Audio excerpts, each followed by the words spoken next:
Salut les amis, Captain Vintage en espérant que tout se passe bien pour vous. Alors la vidéo d'aujourd'hui sera consacrée à une spéciale Halloween. Et pour cela, je vous ai préparé une chier de films d'horreur les gars. En bref, j'ai simplement suivi un Instagrammeur qui m'a envoyé un message il y a de cela 2 semaines. Et il m'a demandé, hey Captain Vintage, t'aurais pas quelques films à me conseiller? Je voudrais pouvoir m'angoisser, je voudrais pouvoir frissonner. Je lui dis ok ça va mon coco. Tu veux stresser? T'as besoin d'un bon film d'horreur? Je suis là pour toi. Après, c'est pas moi qui le dis les gars. Mais apparemment, celui ou celle qui va pas s'abonner à ma chaîne va passer la nuit d'Halloween la plus pourrie de sa vie.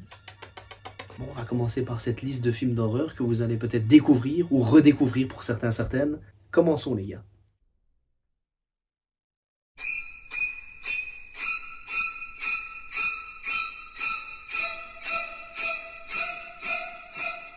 Le premier film que j'ai choisi n'est autre que La Nonne, sorti en 2018 et réalisé par Corinne Hardy. Il s'agit d'un spin-off de la saga des Conjuring. Ce film met en scène un prêtre et une jeune nonne partis dans une abbaye de Roumanie pour enquêter à la suite d'un mystérieux suicide.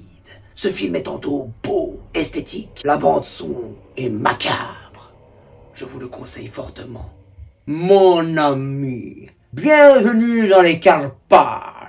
Je suis impatient de vous rencontrer. Col de Borgo, ma voiture vous attendra. Votre ami D. Alors les amis, comme deuxième film, j'ai choisi le film de Francis Ford Coppola, Dracula, sorti en 1991, qui n'est autre que la représentation la plus célèbre du roman de Bram Stoker. Alors ici, on a affaire à un casting 5 étoiles, avec Anthony Hopkins qui joue le rôle d'Abraham Van Helsing, Gary Oldman qui joue le rôle de Dracula, Keanu Reeves qui joue le rôle de Jonathan Harker, Winona Ryder qui joue le rôle de son amant, et enfin, Monica Bellucci qui joue le rôle d'une petite catin du conte de Dracula. Si j'ai choisi ce film, c'est pas pour rien quand même. Pour un film d'horreur, il s'agit ici d'un chef-d'œuvre. Le film a quand même réussi à choper 3 Oscars à l'époque. Un pour les costumes, un pour la bande-son, un pour les maquillages. Et il reste quand même le Dracula le plus sombre, le plus émouvant et le plus romantique avant toute chose. Je me le tape au moins une fois par an. Vous verrez ce que c'est un véritable film de vampire. Caras, ta mère est avec nous ici en enfer. Le troisième film que j'ai choisi n'est autre que L'Exorciste, réalisé par William Friedkin en 1973, adapté du célèbre roman de William Peter Blatty, mettant en scène une petite gamine possédée par le démon. On y retrouve un Max von Sydow, d'ailleurs décédé au mois de mars dernier, au top de sa forme, et on y retrouve une Linda Meyer qui excelle totalement dans son rôle de Regan. D'ailleurs, ce film a réussi à choper 2 Oscars à l'époque, un pour les scénarios et un pour le mixage. Il faut savoir également que lors du film, lorsqu'elle pousse des cris, lorsque le démon est en train de s'échapper d'elle, ce sont de véritables cochons qu'on est en train d'égorger. Il s'agit pour moi du classique de l'épouvante. Il est totalement horrifique et totalement révolutionnaire pour son époque. Je pense qu'on n'en trouve plus des films comme ça. C'est le classique de l'épouvante. À regarder les gars. Nancy, tu as toujours été ma préférée, Nancy. Hein? C'est quoi ce que... Bon, tu vas l'enfermer maintenant ta putain de gueule, c'est moi qui parle ici, ça, c'est pas toi. Le prochain film dont je vais vous parler n'est autre que Les Griffes de la Nuit, sorti en 1984 et réalisé par Wes Craven. Ce film met en scène une bande d'ados qui ont tous rêvé de la même tête de couille, a.k.a. Freddy Krueger. Le nom Freddy fut attribué par Wes Craven par rapport à un gamin justement qui lui cassait les burnes à chaque cours de récréation lorsqu'il était petit. Alors, d'où lui est venue justement l'inspiration pour le scénario du film? Il faut savoir que Wes Craven avait découvert lors d'un fait divers qu'un enfant cambodgien qui avait été justement victime de la guerre du Vietnam fut retrouvé par ses parents, mort durant la nuit, mais mort par quoi? Mort de frayeur. Alors dans son film on retrouve Johnny Depp bien avant de l'avoir vu dans Edouard aux mains d'argent, bien avant de l'avoir vu dans la célèbre série 21 Jump Street. Je tiens à préciser quand même que ce film a quand même 36 ans, qu'il parvient à mêler rêve et réalité, hein? Et avant toute chose qu'il reste dans le top 3 des slasher movies. Les Freddy, c'est à voir. D'ailleurs, c'est bien pour ça que j'ai le coffret. Ton service est terminé. Ah. Alors voilà, pour le prochain film, j'ai choisi Le Massacre à la tronçonneuse de 1974 de Tobe Hooper. Ouais, ben qu'est-ce que vous voulez que je vous dise? Ouais, j'ai pas de tronçonneuse, je chie pas les tronçonneuses, voilà. Alors, ce film, il faut savoir qu'il s'inspire de faits divers, ok, qui ont été justement relatés au Texas dans les années 50, avec un malade mental, ouais, qui n'était autre qu'un cannibale et un profanateur de sépulture qui s'appelait Ed Gein. Le réalisateur donc s'est vraiment inspiré de ce malade pour tourner le film. Faut savoir que lorsque les flics ont mis la main justement sur Ed Gein, ils ont retrouvé dans sa maison plusieurs dizaines de cadavres, ils ont même pas réussi à identifier les corps à l'époque. D'où le célèbre nom du tueur dans le film, Leatherface. Faut savoir qu'il a un visage fait en peau de personne, en peau d'humain. Donc ce film, il est brutal, il est oppressant, la bande-son, c'est vraiment une bande-son faite à base de tronçonneuses. Voilà, c'est vraiment une famille de merde texane, cannibale. Et quand je pense qu'il a fallu attendre plus de 6 ans à l'époque pour que ce film sorte en VHS. Putain de merde. Combat!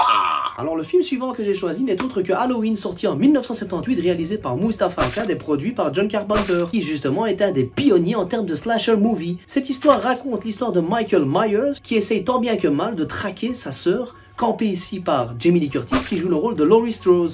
Laurie Strode qui n'est autre que le nom de la petite amie de John Carpenter à l'époque. Alors, il faut savoir également que Jamie Lee Curtis n'est autre que la fille de la femme qui joue dans le film Psycho d'Alfred Hitchcock. Avez-vous remarqué par contre que le moule utilisé par l'acteur qui joue Michael Myers n'est autre que le moule de l'acteur William Shatner? William Shatner, pour ceux qui ne le connaissent pas, n'est autre que l'acteur qui jouait dans Star Trek, qui campait le Captain Kirk et qui jouait dans la série Hooker. Alors, la BO du film est juste cultissime et le personnage principal, à savoir Michael Myers, il est magnifique, beautiful, nice. Le gars il résiste au coup de feu, au coup de couteau, aux chutes du premier étage, et il résiste même au dernier album de Mr. V, putain. Soit, regardez ce film, vous l'aimerez, vous m'en direz des nouvelles. Et voilà les amis, on commence tout doucement à se rapprocher de la fin, alors comme 7e film, je me suis permis de choisir le film Sale Clown, sorti en 1990, sous la forme d'un téléfilm. Ce film a été adapté à partir du roman de Stephen King. Je préfère quand même celui de 1990 par rapport à celui sorti en 2017. J'accroche pas trop, moi, tout ce qui est images de synthèse, etc. Tandis qu'ici, même si certains effets spéciaux sont kitsch, je dirais, on retrouve vraiment l'ambiance macabre, du moins, et à la fois angoissant, terrifiant et traumatisant ce film. On retrouve tous les éléments. Donc, voilà.